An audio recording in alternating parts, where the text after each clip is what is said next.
Sir, sabi niyo ipapatawag lang si VP Sara pag kinakailangan. Pero what if gusto niyang magsalita, sir? Walang karapatan po niya yun. That is part of the rights of an accused under the Bill of Rights to confront his or to confront the witnesses against her. Karapatan po niyan, mag-attend araw-araw, kada hearing, magsalita bilang abogado. Dahil pwede siyang tumayong abogado para sa sarili niya o tumayo pa nga bilang testigo. Umupo bilang testigo. Pwede po yan. Nasa sa kanya. Pero hindi siya pwedeng piliting tumestigo sa kaso because it will violate, on the other hand, the right against self-incrimination. Kumbaga, hindi siya pwedeng patawag ng prosecution at pwersahang paupuin doon para tanungin kung ayaw niya. That cannot be done. Sir, yung nangyari kay CJ Corona noon, pwede rin po ba o gagawin nyo ng rules to na magsi-statement lang ayaw niya ng Q&A? Hindi pwede. Dahil sang-ayon sa rules of court that is suppletorily applicable to impeachment to the impeachment trial, may karapatan mag-cross-examine ang kabilang panig sa sino man testigo ipepresenta ng kabilang panig.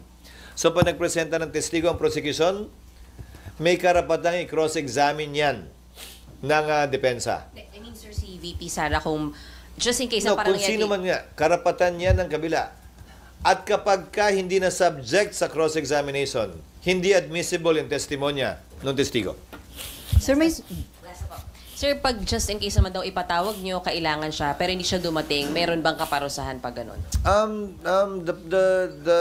The impeachment court, very much like the Senate, more so in fact because it is an impeachment court, has the power and authority to issue subpoena. May kapangyarihan nga kami mag-issue ng subpoena. Sir, at sang-ayon sa rules, yan ay pwedeng i-issue lamang either sa pamamagitan ng botohan o kung babaguhin yung rules, sa pamamagitan lamang ng kautusan ng presiding officer. Sir, may certain period ba para tapusin yung impeachment trial o pwede itong parang matagalan? Wala. Pero sino ba naman na may gustong umabot ito till kingdom come? Wala naman siguro may gusto nun. One way or the other, kailangan ito pagpasahan at desisyonan. Ulitin ko, nang hindi minamadali, pero hindi rin naman pinagpapaliban ng labis. Okay, Amor and then RG. SP, kung matuloy po yung impeachment trial nga this 19th Congress, ang sabi niyo po possible na umaga, plenary session, and then hapon yun pong impeachment trial. So sir, paano yung time dun sa mga pending bills and offhand? May mga nakikita po ba kayong mga bills na pwedeng maapektuhan ng lack of time dahil matatapos na nga po yung 19th Congress? Maliit na lamang ang epekto kung meron man. Dahil pagbalik namin sa June 2, 6 na session days na lamang ang meron namin.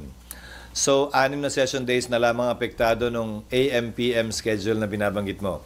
At kung mako-convene nga yung impeachment court sa panahong yon, magre-recess na rin kami makalipas ang 6 na session days. So, yung balance ng mga araw na yun hanggang June 30 ay puro trial na lamang yun. Dahil hindi na kami pwede magsesyon. Meron ba kayo, sir, bills na nakikita dapat ihabol pa? To name a few that comes to mind. Number 1, yung konektadong Pinoy. Number 2, na BICAM na-approve na on third reading by both houses. Yung e-gov bill na hindi umabot yung ratification ng Bicameral Conference Committee report dahil may ilang pang concerns ang executive branch. Kasi nga, ayoko nang may nabibito Ayoko may binabalik sa BICAM So, hanggat maaari nakikipag-coordinate kami closely sa executive kaugnay sa mga panukala batas na pinapasa namin. Pangatlo, yung right sizing bill. Tatalakayin din namin yan. Pang-apat ay yung Virology Act na ibabaycam during the recess. Ito ay pagpapalakas ng ating virology department para sa gayon ay kung magka-pandemya muli, mas kaya na nating i-handle ito. Again, to name a few, those would be at the top of my mind. Yung wage hike. Yung? Wage hike. Hindi, yung mga binanggit ko, lahat nasa LEDAC. Yung wage hike, hindi ko alam kung magiging prioridad yan ng Kamara o hindi. Pero kung maalala nyo, ulitin ko, nagpasa kami ng wage hike, mahigit 1 taon na lumilipas, 100 pesos. Pinasaya ng Kamara recently lang. Pero ang ginawa ko ay inappointan ko ng bicameral conferees lahat ng mga bill na pending. Para sa gayon ay, kung sakasakali, mapag-usapan yan. Maliban na lang kung sinabi ng Kamara na hindi sila interesado dyan. Okay, RG. Ay, okay ka na, Amor? Thank you, ma'am. Sir, kasi kanina sabi niyo you will review the signature. So, No, the secretary the secretariat will review Wag the naman signature. na ako yun. The secretary. Ayoko. Oo nga, 200 yon. But sir, Hindi, may app pa. We will be using several apps to be able to detect and check. Minsan by the naked eye kita na kung e-sig o wet signature. okay, sir. After kung halimbawa mangyari nga talaga that the earliest action of the Senate will be after or by June. June 2. June 2. Maraming pwede mangyari within that time. The complexion of Congress might change because of the elections. Since napag-usapan na naman natin yung hypothetical kanina, So, hypothetical tayo ulit. is it also possible na the next Congress, the House, can withdraw the complaint? Yes. Tulad lamang ng anumang complaint na inihain sa korte, pwedeng bawian. Halimbawa, criminal case man o civil case. Gitna ito o administrative case. Pwedeng i-withdraw na nagrereklamo ang kaso sa anumang panahon. Sa kaso ng Kongreso, it has to be withdrawn by more than 2/3 para hindi umabot dun sa 1/3 requirement. Ngayon, kung tatanungin mo, paano yan? Nagkaroon na ng jurisdiction yung Senado Pwede ba bang bawiin yun pagdating ng panahong yun ng panibagong Kongreso? Isang bagay yan na pagpapasyahan ng impeachment court pagdating ng panahon by a majority vote if they disagree with the ruling of the presiding officer. But your question was, I take it, pwede bang gawin yan ng Kongreso? Yes, they can do that. Pero kung may epekto ba yun na actual na i-withdraw, pagdedesisyonan ng impeachment court yan at ayokong pangunahan. So possible, sir, na kahit i-withdraw, kung mag-decide yung Senate na ituloy, Once pending na sa korte, lahat ng gagawin ay desisyonan ng korte at Korte. hindi pwedeng pagpasya ng isang panig lamang. Okay, before Mab, sir, may nagpapatanong, although na-explain nyo na ito before, paano daw kung ma-impeach or ma-convict dito sa Senate si BP Sara, paano daw yung pag-appoint ng papalit sa kanya? Sang-ayon pa rin sa saligang batas tulad ng nangyari matapos ang EDSA 2 nung pumalit si dating Vice President Arroyo kay Pangulong Estrada. So yung Vice President naging presidente, naging bakante yung Vice Presidency. Nag-appoint si Pangulong Arroyo mula sa Kongreso, Kamara at Senado. Ang requirement ng edad, ang lahat ng requirement para maging senador at kongresista at vice-presidente-presidente ay pareho, maliban sa edad. Ang kongresista 25, ang senador 35. Ang requirement para sa vice president and president 40. So pwedeng pumili si Pangulong Marcos ng kongresista o senador na ang edad ay 40 years old and above. Matapos niyang pumili bilang kanyang nominado, pagbobotohan yan by a majority vote ng magkabilang kamara, House at Senate. Voting separately. Simple majority, voting separately. Ano? You are highly qualified. I don't think there's a senator below 40. So, sir, qualified ka nga. No, hindi ako. But lahat ng senador ay qualified at yung mga mambabatas na 40 and above ay qualified. Yun yung pool ng qualified na mga taong pwedeng i-nominate. Kung i-nominate ka, sir, open ka na maging vice president. Ayokong pag-usapan yan because it's unfair. We will be sitting as an impeachment court. Pero sa totoo lang, mamaya sabihin ko sa iyo kung bakit kung bakit ko ayaw. Yung pagbobotohan ng House and Senate, what if hindi ba ako ng majority? Alin, kung ayaw, that deemed rejected, pili sa ng bago. Ano ba? Kailangan i-confirm Pag hindi kinonfirm ng Kongreso voting separately by a simple majority, hindi siya, pili uli ng bago. Nangyari yan kay VP Gingo na before. Pero kinonfirm ng hindi ni-reject. Oo, in-appoint siya and then A simple majority confirmed the nominee of then President Gloria Macapagal-Arroyo. Okay, Mark. Hi, SP. I understand you clarify na kanina na Yeah, maaaring please. 20th Congress na po yung the Yes. eventual ending. No? But working under the scenario na under the 19th Congress, we have 23 senators. So 2/3 of 24 seats po ba yung vote to convict or 2/3 of the 23 current Yeah. Congress? Still of 24 because always favorable to the accused. So there's already one favorable vote in the 19th Congress sa impeachable officer because that officer cannot vote in favor of the impeachment to comprise 2/3. 16 pa rin.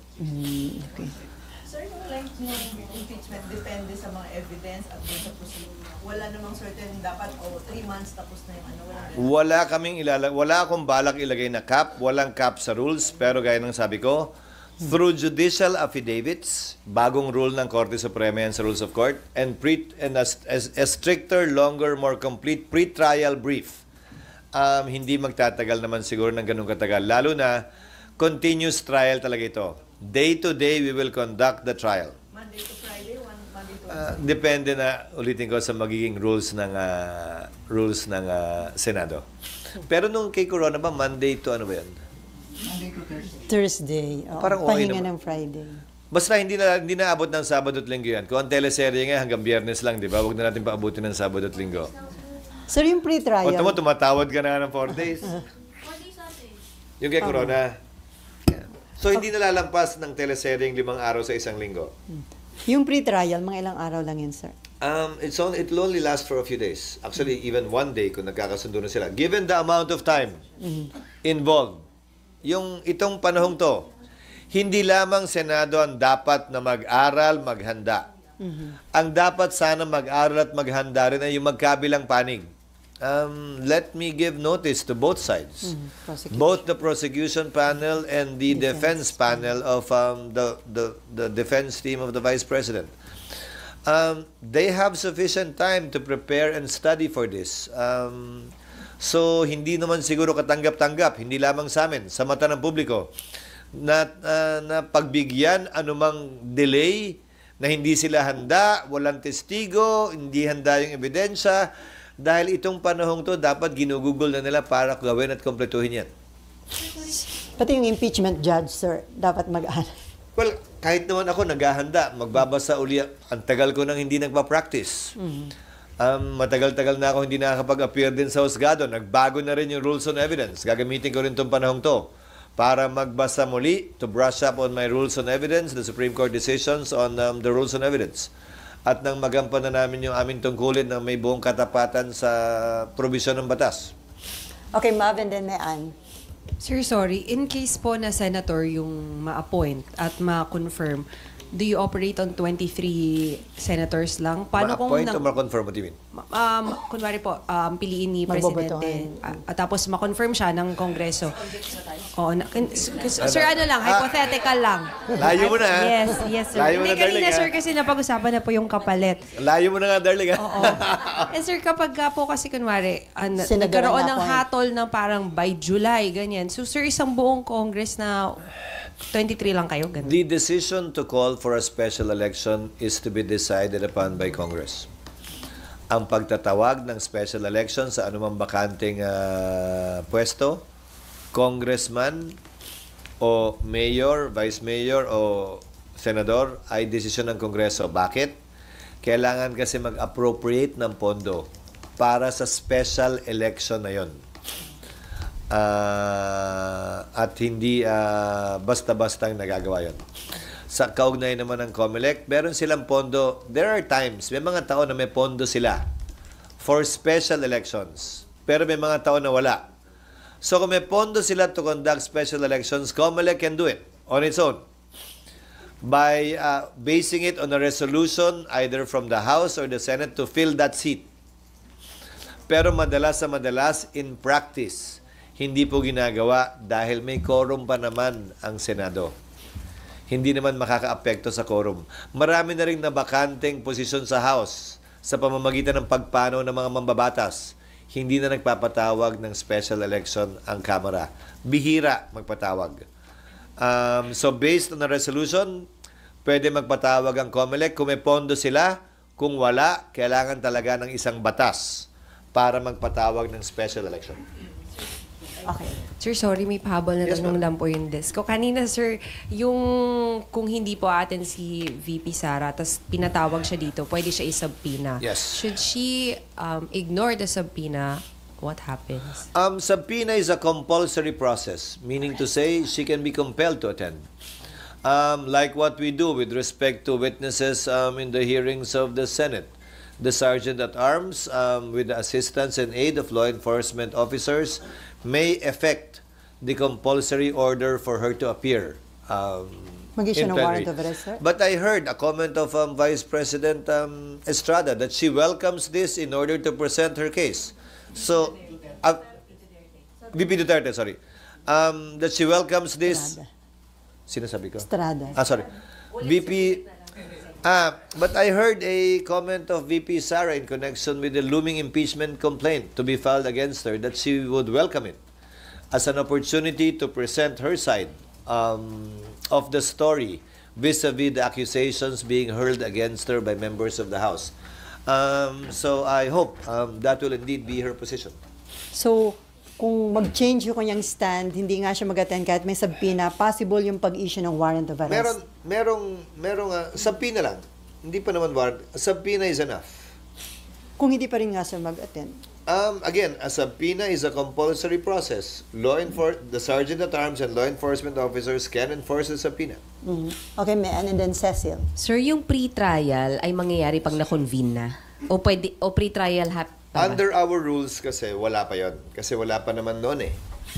So, pag sa amendment namin ng rules, nilagay na yon, pwedeng pagpasyahan ng 19th Congress na payagan na yon sa ilalim ng 19th Congress. Dahil nga, yung presiding officer, sang-ayon sa aming rules, ay may kapangyarihan to take proper order of the subject matter of impeachment. I mean, it should happen, yung pre-trial, pag na-convene. So, June 2 onwards pa rin. Hindi kailangan nga ma-convene eh. Kasi, ang magulo pa siya eh. Kung isipin mo, convene, susumpa, tapos susumpa uli. Sir, basic to. Ano po bang laman ng pre-trial? Nakalagay doon yung mga ebidensya nila, yung bilang ng testigo nila, at nakapaloob doon yung judicial affidavits nila. Kumbaga, halos wala ng direct examination. Dito na napanood nyo sa Corona trial na, so nung petsang to, nasaan ka? Nakalagay na rin yung kwento niya, ipapa-identify na lamang sa kanya yung kanyang judicial affidavit. Ikaw ba talaga gumawa nito? Pirma mo ba to? Lahat ba na nakapaloob dito ay totoo? Cross-examination na diretso. So, It will abbreviate the proceedings. Mas mabilis ang proceedings. Ngayon, may nakasaad din sa rules of court na yung mga testigo at ebidensya na hindi mo binanggit dyan, hindi mo na pwedeng ipresenta pa. Maliban na lang kung nadiscover mo lamang nitong makalipas ang ilang araw, ilang oras na wala pa, hindi mo pa alam nung ginawa mo yung pre-trial. So, may mga ganon. So, in a way, nalilimitahan niya yung pagpapatagal na maaaring gawin ng magkabilang panig. Basically, the pre-trial is just a submission of yung nga mga affidavit. Yes. Which could happen before the convening. Yes. Okay. That's what I'm saying. If the rules will authorize the presiding officer to issue those, kabilang na yung pagpapasagot kay VP Sara, kabilang na yung pagsasabit ng reply ng mga prosecutors. Lahat ng bagay na ito, hindi pa to trial, can be done already under the 19th Congress, lalampas ng konti sa 20th Congress, pero yung trial mismo talaga, magsisimula ng 20th Congress. Except again, kung sa rules ay sabihin na pwedeng mag-receive ng evidence through commissioners. Yung 12 may iiwang, kasi ginagawa na rin ng korte yan ngayon eh.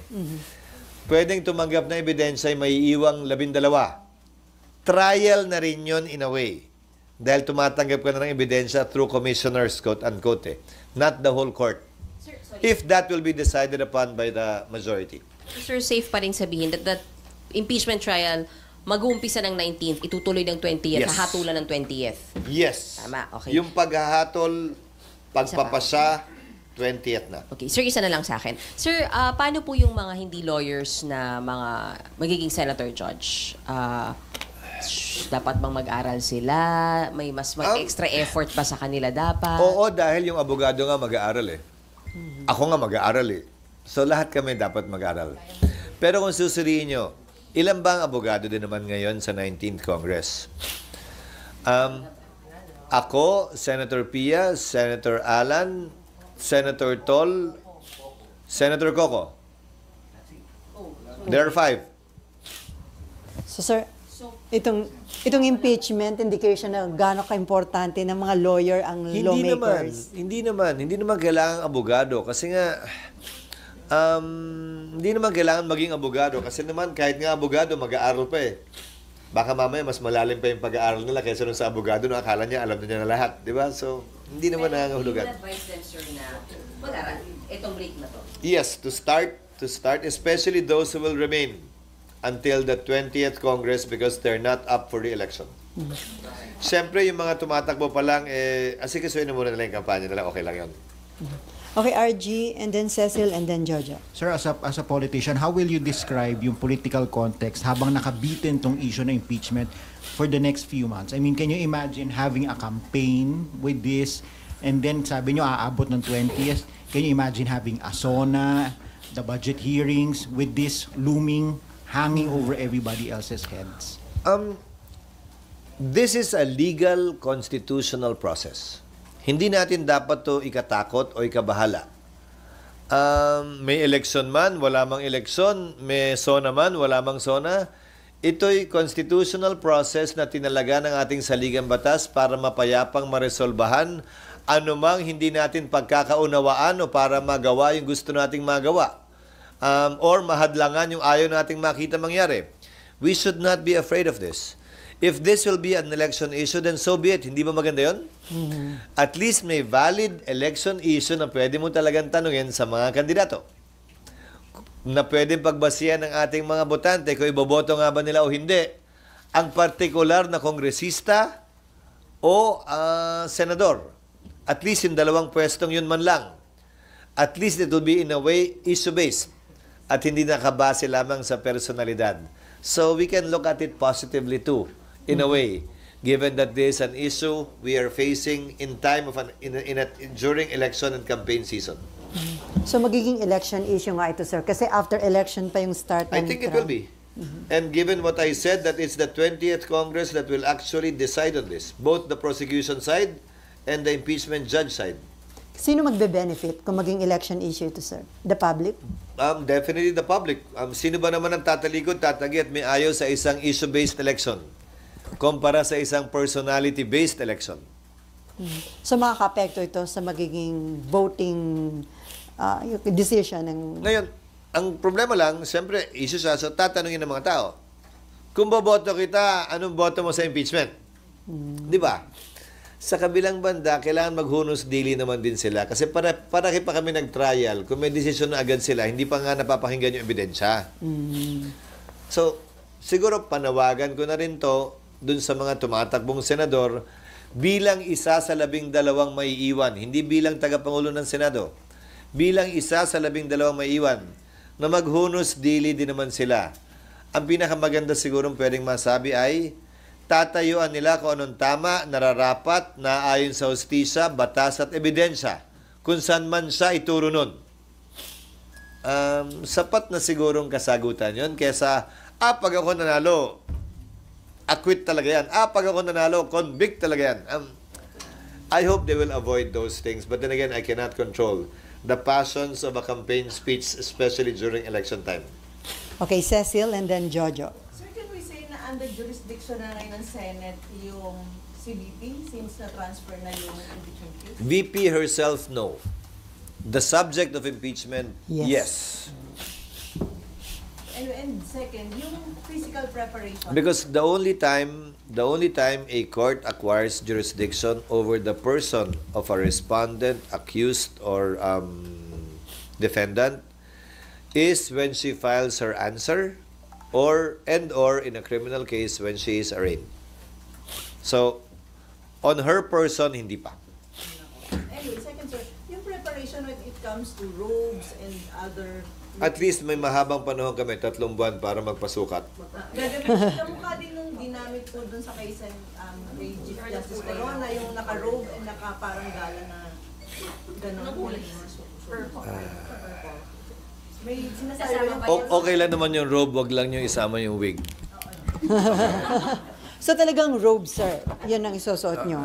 Hindi, pag-uusapan pa rin yan. Ayokong pangunahan. Pero sa palagay ko, saganang akin, pero ito'y pagbabotohan ng mayoriya.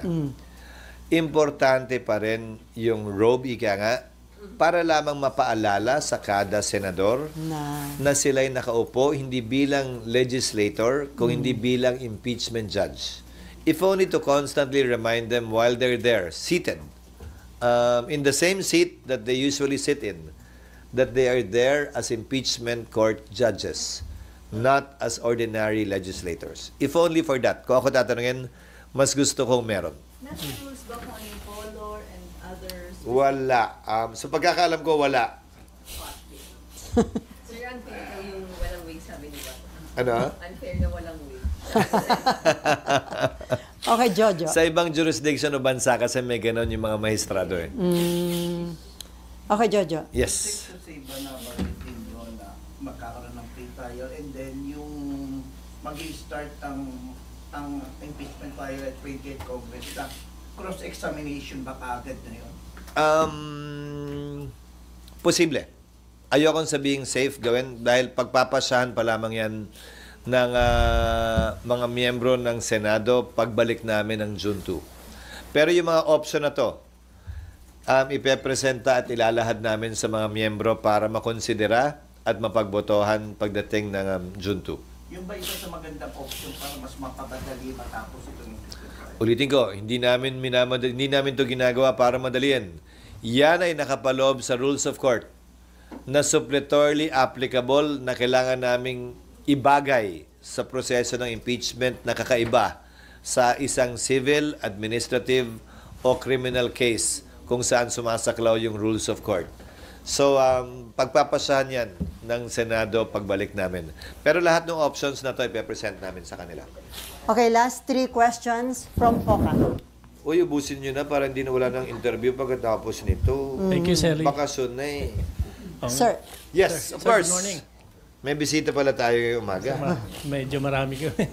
Yes. Sir, you perfectly remember the moment when that envelope was not opened during the impeachment trial of Era. President Estrada. I was a congressman, yes. Yes, I sir. remember that. I was not here. Yeah.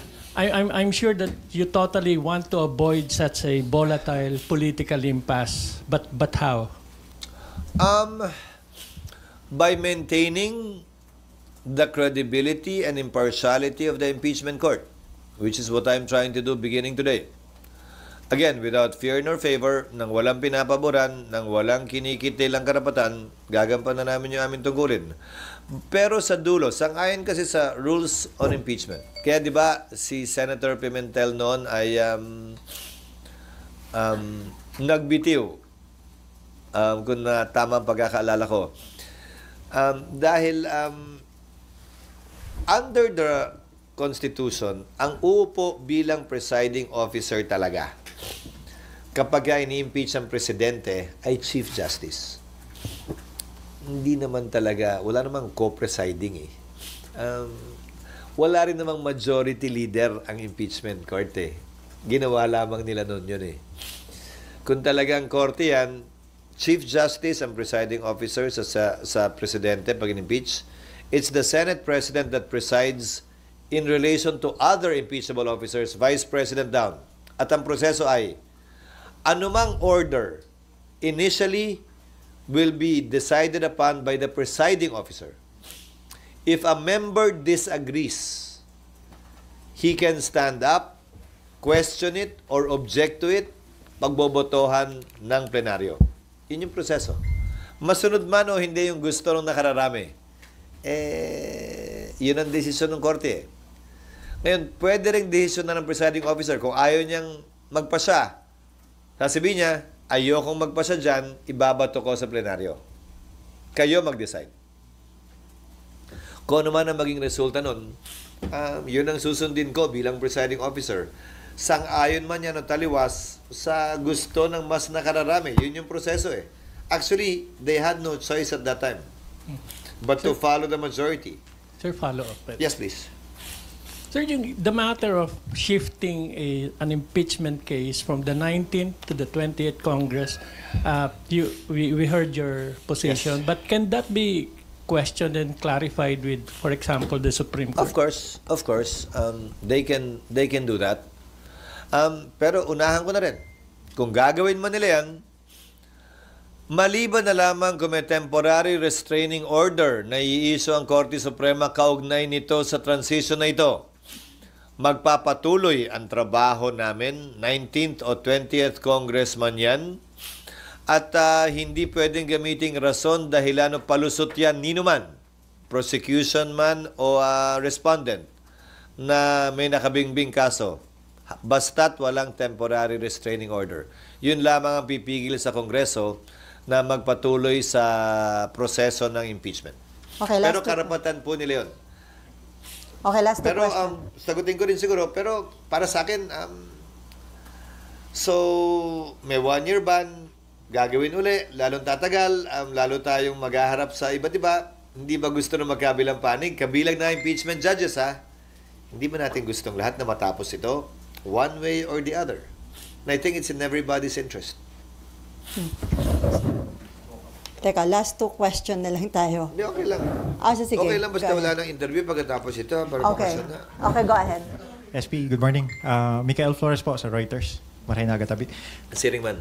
Sir, you mentioned that as Senate President, you have the power to set the agenda for during plenary, and it was asked earlier that and you mentioned that it's possible na you can convene as an impeachment court should the president authorize a special session over another matter. So, as Senate President, will you include that in the agenda should the president decide to hold a special session?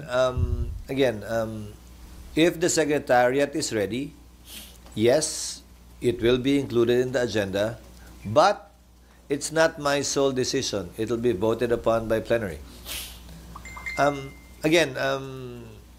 You're not usually with us on a daily basis, except for today, perhaps because of the impeachment complaint. Everything we do, although it's not being objected to, it seems like it's an order being issued by me. Everything we do is subject to the vote of the majority. So kung wala nag-object, ibig sabihin, bumoto silang lahat pabor doon. If someone objects, then we have to put it to a vote. But these things are decided upon by plenary, not by the presiding officer alone. Sir, may patanong, yung daw bang verdict ng impeachment court can still be appealed sa Korte Suprema?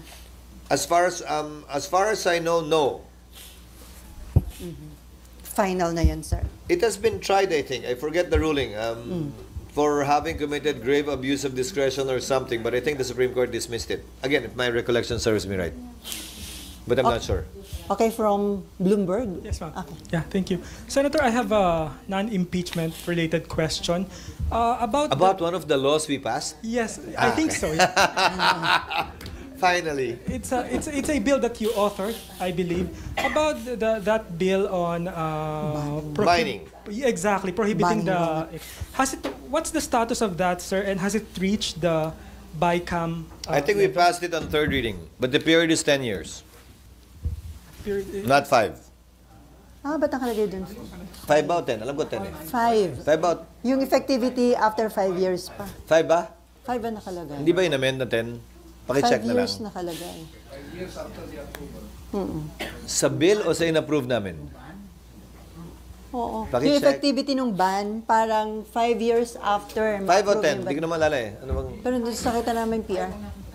Kaya 5 din nakita namin, sir. Pero sir, But the reason for that mining ban is this. Again, why reinvent the wheel if it has been reinvented? We're looking at Indonesia. Ginawa ng Indonesia, nag-impose ng mining ban within a certain period. Now they have several processing plants. 4, I believe. The Philippines is one of the richest mineral-rich country in the world. We are 3rd or 4th mineral-rich country in the world. So mineral-wise, the Philippines is actually a rich country pretending to be poor. The problem is, which is why I filed a resolution to investigate it during the recess, yung mga exploration permit at MPSA na ini-issue, ang daming hindi ginagamit at tumatakbo. Ewan ko sa DNR kung bakit hindi nila nire-revoke. Non-use is a valid ground for revocation. Hinahawakan lang to ng kung sino-sinong nung nakapwesto ay kinuha lahat para lamang ibenta, wala naman silang puhunan para talaga i-explore. Again, we're a mineral-rich country pretending to be poor. If this is done, I believe this will be a game changer for our country if we will have processing finally here, here in our country. For those who are concerned na 5 years is too short, then convince us and ask for 7, 8, 10. But don't tell me we don't need this. Don't tell me you don't want this for your country. Don't tell me you don't want this for the Filipino. Biro mo yung iron ore, yung copper, yung nickel dito minimina, tapos dadalhin sa China, sa ibang bansa, ipoprocess, tapos bibili natin ng mas mahal dahil yung value added ginawa doon, galing dito yun. Di ba? Maawa na tayo sa bansa natin. Sa dami ng batas na pinasa natin para sa mga negosyante, pasa naman tayo ng isa kahit paano. The entire fiscal mining bill favors mining companies to make it easier for them, more attractive for them. Ito naman yung sukle.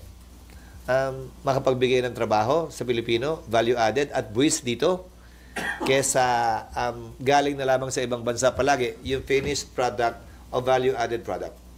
Okay, follow up. Yeah. So 5-year, Senator. So the BICAM will likely be held in June na po, no?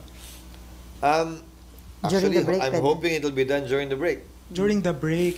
Para pag-resume namin, ma-ratify namin. And the Nakalimutan ko pala yun sa mga bill na binanggit ko. Oo nga. And Ikaw pa naman nag-sponsor.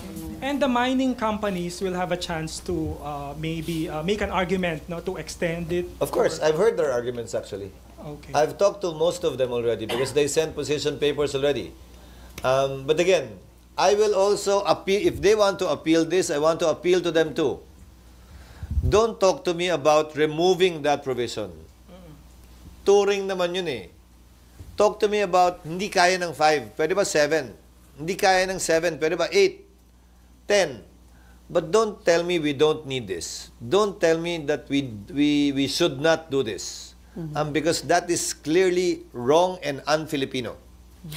So sir, once implemented, may estimate magkano yung additional income at additional job opportunities ang mabibigay nito? Wala, kasi wala tayong malaking steel plant dito. Sinasabi nila palagi may problema sa kuryente. Noon yun. Former President Marcos, Ferdinand Marcos Sr., believed that no country without a steel industry will ever industrialize. And if you look at every other country in the world, except for Singapore perhaps, given the limited territory they have, we need to have our own steel industry. Ang typical na sinasabi nila, mataas daw ang presyo ng kuryente rito. Darling, kaya mo yan. Kaya mong iyan yan. Okay. Nawala. Nawala tuloy. Sorry. Mataas yung presyo ng kuryente, pero hindi naman with solar, with renewable, these issues can be addressed. So I hope, again, I'm hopeful because this is clear. There's no vested interest behind this proposal. The only interest behind this proposal is the best interest of the Filipino people and the nation for us to develop finally as a country. Okay. Sir, Yes, ma'am. Buena Bernal of CNA Channel News Asia. Can we get an English soundbite on? So the elections were gathered. Hirap yun, Yes, please. The signatures at the House were gathered pre-election, where, as you know, political influence is high because of the carrots that could be there. Now, unwittingly or otherwise, the Senate, you say post-elections, would be the impeachment trial court. But now, because that's a constitutional process, and there are quarters who say that this is political vendetta. Can you talk about the Senate, this body where you are a leader, being a political tool to affirm what experts have described as a core problem in Philippine politics, which is personality politics? It cuts both ways. I will try to English as best as I can. It cuts both ways, remember. You referred to carrot politics, but given that it's election time, those who signed may have been blinded by that. I'm not saying that they were. But what about those who did not sign? Weren't they motivated by politics as well? It is a political process. So it's unfair to accuse only those who signed of politics and not those who did not sign. They were both engaged. They were both engaged in politics. And as I said earlier too, given that we're only translating what I said earlier in Filipino, remember? And as I said earlier too, I think it's an opportunity, given that it's election time and campaign season leading to the 2025 elections, that we actually have a chance of this being an issue-based election, at least insofar as members of the House and members of the Senate are concerned, with the admonition on the part of the members of the Senate for them not to be too partisan with respect to saying what their judgment will be should they win and become an impeachment judge. I hope this will be asked by voters in debates, what their position is or will be, and let that be the basis of the judgment of our people, whether or not to vote for them in the coming elections. In relation to a bill passed in this body, can you talk about the importance of creating a defense economy, a local defense economy in the Philippines, especially given the situation in the West Philippines? You're talking of SPEDEZA. Yes. Given the situation in the West Philippine Sea and given our dependence on our allies for our own defense, I think this is the first step towards being self-sufficient with respect to being able to defend ourselves. Instead of simply borrowing missile systems from other countries, perhaps we can also start doing our own R&D for ourselves, uniquely applicable to our situation, given that we're the only archipelago, as I understand, in the world. Add to that the fact that it will provide jobs and hopefully export opportunities to other countries of whatever may be produced within the Philippines. Okay, last question. Medyo nag-overheat ako na. Japanese Yes, Kyodo please. News, Sasaki. Sa ilong lang. Nosebleed. Okay, go ahead. I wish to ask you about the proposal of plebiscite in Sulu. The adjournment of Senate means that you think you don't need to make an urgent decision of the potential plebiscite before the BAM election in October. Sir, I have a problem with that bill, actually. Why? The main reason why Sulu was excluded from BARM to begin with is a Supreme Court decision that said, you've asked Sulu so many times already, and it was only until they said yes that you stopped asking. That's why Sulu was removed from BARM. And here we are asking them again? Didn't we read the Supreme Court decision? And what is the impact, if at all, of the Supreme Court decision on this new law again that we're passing? So it might be begging the question, given the Supreme Court decision already.